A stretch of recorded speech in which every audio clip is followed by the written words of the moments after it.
President Trump that he can't manage this war. He can't bring peace because of the Putin. But always we have if he's not trying and if he's not ready to give our territory for this terrible man, for the Putin. Can you help skeptical lawmakers and Americans who don't want to send more money to Ukraine? How long should they expect to send more money? When do you anticipate you can end this war, President Zelensky? I think that the next year, with the challenges, because this is the year of your elections, now again we see the critical situation in the Middle East. So I think your help is very important for the next year, and that is crucial. And I think if we will manage all that things that I said, the gap will be minimized in our budget. And after that, after next year, if the war will not finish next year, if it will not finish, I think that using air defense system, using this platform of cooperation, co-production, and using these new jobs, I think we will manage to minimize this gap, and you will not help us such high price, I'm sure. That's it. All right, guys, so we got to react to this video of Jim Acosta of the failing CNN network getting triggered over Trump referring to the January 6th political prisoners as hostages, okay? And he's going to ask Vivek Ramaswamy about this, and Trump saying that, and Vivek Ramaswamy is basically going to go off on Jim Acosta for trying to make a big deal out of Trump referring to the January 6th political prisoners as hostages, and for whatever reason trying to say that Trump can't say that because of what's happening in Israel, which in my opinion I think is a disgusting attempt by the mainstream liberal media to try to silence people by bringing up two very different situations that have nothing to do with each other whatsoever. So again, I think it's fascinating, this conversation that he had with Vivek, and I think Vivek did an amazing job of smacking down Jim Acosta and the narrative that he's trying to push here. So without further ado, let's go ahead and get into it. Let me get to some issues. This week, Trump opened up a rally in Texas with the rendition of the national anthem sung by some of the January 6th rioters who broke into the Capitol. He went on to call them hostages. Do you agree with Trump that January 6th prisoners are hostages? I think many peaceful protesters on January 6th should absolutely not be in prison. We have a dual standard of justice in this country. One standard applied. But Trump is using the word hostages. Do you think that they're hostages? For the prior 2 years. Isn't that irresponsible to call them hostages with what's going on in Israel right now? What does that have to do with what Trump said? Again, see, this is the type of disgusting stuff that you see for the mainstream liberal media, right? They're trying to use tragedies that are going on in Israel in order to censor people, right? I mean, this person basically said, well, you can't say that the January 6th rioters are hostages because of what's going on in Israel. And it's like, okay, well, there are plenty of hostage situations going on around the world. Why are you bringing up Israel, right? What is the point of bringing up that versus any other hostage situation, that happens, around the world, right? He's literally just using that as a way to try to smear Trump, right? By taking advantage of a tragedy that's going on overseas. Again, it's really disgusting stuff. It really is. Those situations have nothing to do with each other. Why even bring that up? Like, that's not a thing. But the reason why they do it is because they want to focus on every little thing that Trump says and blow it out of proportion to mean something that it doesn't mean, because that is a distraction away from talking about the real issues in this country, which is the Biden administration, how he's destroying this country economically when it comes to the border, dragging us into World War III. They don't want to talk about those things.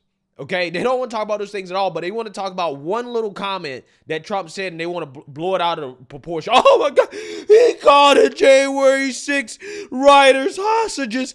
Oh my God, it's so terrible. We can't. Oh God, we got to talk about it. What? Like again, it's pathetic, right? It's sad. It really is. It shows you the state of our mainstream liberal media. And again, this is the reason why nobody trusts them. This is why they're one of the most disliked entities in our country right now. I mean, Jim, let me just be really clear about what's irresponsible as it relates to coverage of Donald Trump. And I think that your network and others like you owe some accountability here. From the Trump-Russia collusion hoax that never was, to the Hunter Biden laptop story that was actually real before people before the election were told that it was false. So I think that the real accountability here belongs to the media. Speak the truth, admit accountability where you were wrong. The question is whether you agree with him calling them hostages. Were denied constitutional rights. Well, I think I agree with the spirit of it. The spirit of it is those people, many of them have been denied their constitutional rights, and many of them who were peaceful. They're going through the justice process. A different standard of the rule of law prosecuted to them than somebody else. Well, I don't think that many of those prosecutions are just.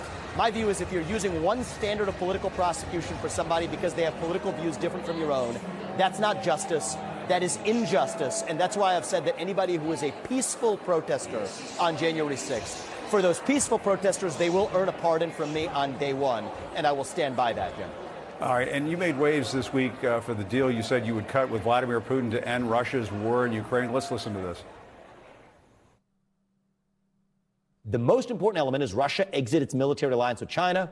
We make a hard commitment that NATO not admit Ukraine to NATO. Tell me on this deal. And then here we'd freeze the current lines of control. What? Freeze the current lines of control. You would give Putin everything I wouldn't he's give him stolen? anything. I would freeze the current lines of control.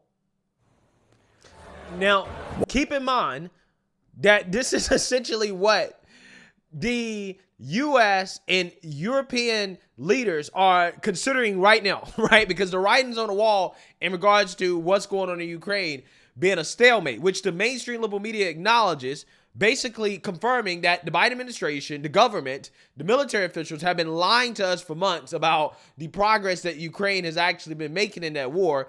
It's a stalemate. They haven't really won anything at all.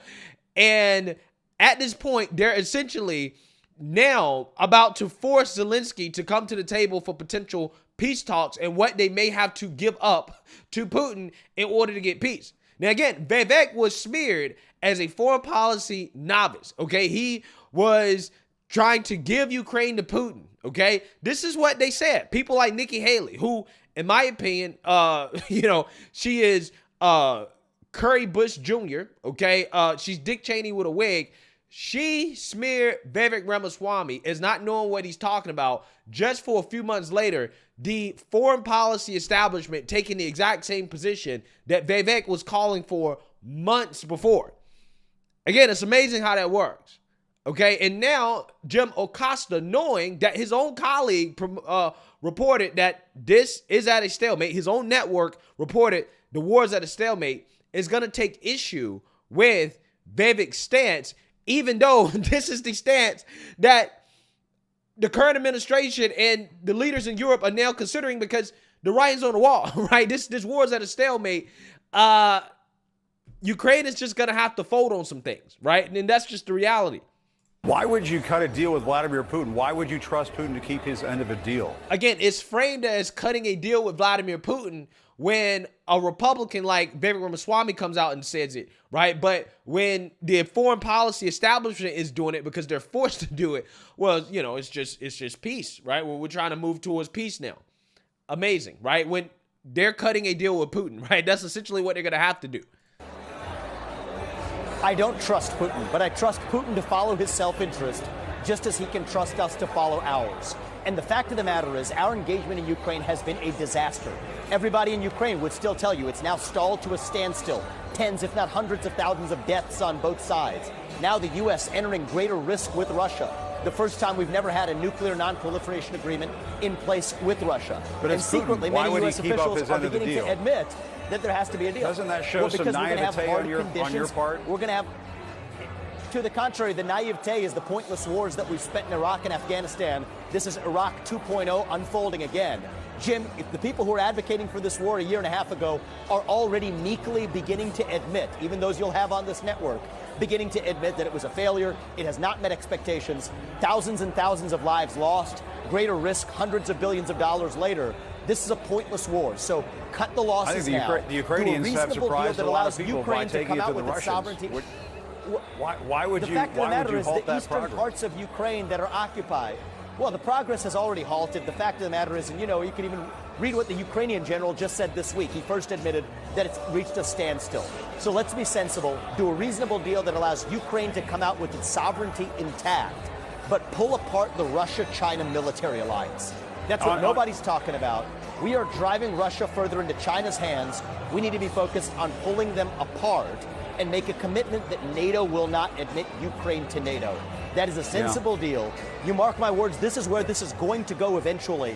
We might as well go there now before more lives and more dollars are wasted. Well, that to a lot of people sounds like a win for Putin. But let me ask you one more. Wow. Wow.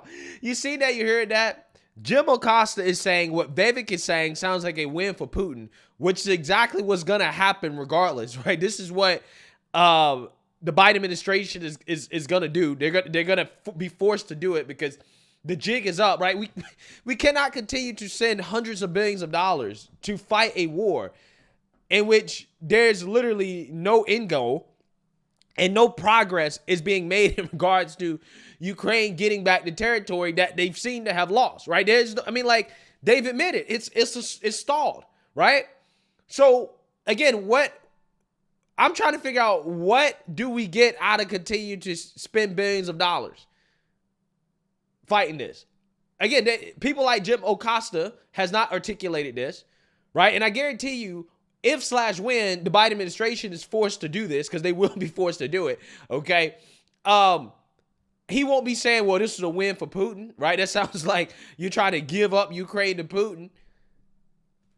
It's just, it really blows my mind how the mainstream liberal media, they go along with the warmongering narrative coming out of Washington, right? There's not a war that the media didn't want to fight, right? Every war, the media never questions it, right? They never question it. They never actually do what the job of the mainstream liberal media is to do, which is to hold the politicians accountable and to ask serious questions before we support these foreign wars, before we support people losing their lives, okay? Before we support, potentially going into World War III, you have to ask questions. You have to be critical. And even his own network has reported that, the war is stalled out. Like, it's basically a stalemate. This guy's like, well, the Ukrainians have taken it to the Russians, right? They've really taken it to Russia. How? Please articulate. How in the world have they taken it to the Russians when we've spent $100 billion and it's a stalemate? Sounds to me like Jim Acosta doesn't care about Ukrainian lives, right? That's what I would have said. If I was Vivek, I would have said, well, it sounds to me that you don't care about Ukrainian lives, okay? Throw it back in their face, right? When they try to accuse you of siding with Putin, being a Putin apologist, throw it right back in their face. Well, you don't care about Ukrainians dying. Clearly you don't, right? That's what you need to do. But again, good job by Vivek on calling out the mainstream liberal media and their lies, right? On national television so that their audience can see that the network that you're watching lies to you about everything, right? Including war, Russia, lie, Hunter Biden, lie, okay? They're just mouthpieces for the state, right? This is what they are, okay? But again, what really saddens me is that Vivek is falling behind in the polls to warmongers like Nikki Haley. Again, it really does trigger me because I don't understand why in the world is Nikki Haley gaining so much momentum in the polls, and all she's done is run around and warmonger for the last 2 or 3 months, okay? I mean, I guarantee you, this woman, if she ever took the Oval Office, she would drag this country into every war, right? She would run up the deficit. We would spend trillions of dollars in war under Nikki Haley. She'd be more than happy to send, your son, your daughter, whoever, right, overseas to fight somebody else's war. She'd be totally happy to do that, right? But again, this is at least some parts of the conservative base or Republican Party, like, this is a winning message, right? This is something that people want to hear, right? And to me, it's just, it blows my mind. I really don't understand. I really don't get it. Because again, I thought we were past that point. I thought we were at the point where we say, okay, we got to question this stuff, right? Anytime they try to drag us into war, we really got to start asking questions about why are we fighting this war? What's the end goal? What could be the result of, spending all this money or overthrowing some dictator or radicalizing some, foreign, Islamic extremist group, right? What can be the long-term consequences, right? But we don't ask those questions, okay, when it comes to certain situations. And I think it just really blows my mind, and it's kind of disappointing to see, again, somebody like Nikki Haley, who, again, all she's talked about for the last 2 or 3 months is just war, gain so much momentum. When, again, we were moving in a very anti-war direction. But I guess, hey, that's diversity of opinions. Everybody has different opinions, okay, about this type of stuff. I'm not one of these people that think that we shouldn't ever fight a war. It's just more about, like, you have to step back, take the emotions out of it, ask questions about the end goal, have a defined plan, understand the potential consequences of what you're doing before you go into a war, and also fight wars for the right reasons, right? And again, these are not questions that are ever asked, right? These are not positions that politicians are ever asked to articulate, okay? They never have to ask these questions. But when the politicians that come out here and, call for peace or that want to negotiate peace, they're scrutinized a lot more in regards to why they want peace versus the politicians being scrutinized for why you want war. And that is, I think, the biggest problem in our modern day politics, right? Peace is more controversial than war, okay?